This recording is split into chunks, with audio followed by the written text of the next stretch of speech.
నమస్తే, welcome to our show. మన ఛానల్లో డివైన్ ఆస్ట్రాలజీకి సంబంధించి ఉదయ్ భాస్కర్ గారు ఎన్నో విషయాలు మాట్లాడుతూ ఉన్నారు. చాలా వరకు కరెక్ట్ అయిన సందర్భాలు ఎన్నో చూసాం మనం.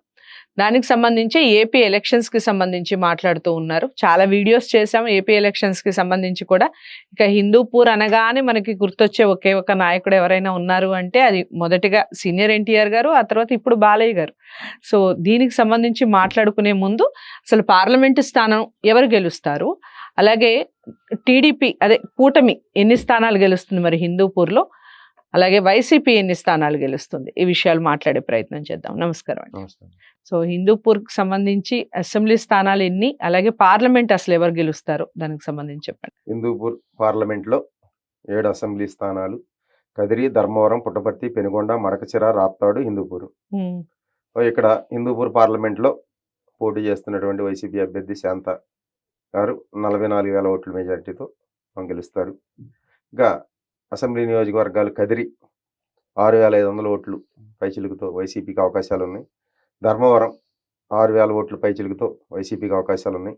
పుట్టపర్తి 5,000 ఓట్లుతో వైసీపీకి అవకాశాలు ఉన్నాయి. పెనుగొండ 3,000 ఓట్లతో కూటమి అభ్యర్థి గెలిచే అవకాశాలు ఉన్నాయి. మడకసిర ఎస్సీ వైసీపీ అభ్యర్థి 6,000 ఓట్లతో గెలిచే అవకాశాలు ఉన్నాయి. రాప్తాడు 3,000 ఓట్లతో రైట్లో కూటమి అభ్యర్థి గెలిచే అవకాశాలు ఉన్నాయి. హిందూపూర్ బాలయ్య బాబు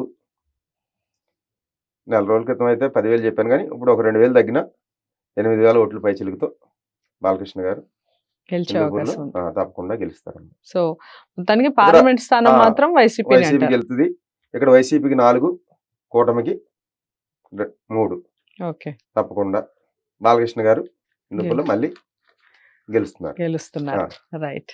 సో అదండి సంగతి. కాస్త సంతోషించదగ్గ విషయమే అటు కూటమికి, కానీ మొత్తానికి వైసీపీని మెజారిటీ స్థానాలు గెలుచుకుంటుంది. పార్లమెంటు స్థానం ఏదైతే ఉందో అది మళ్ళీ వైసీపీ ఖాతాలోనే పడబోతోంది హిందూపూర్కి సంబంధించి.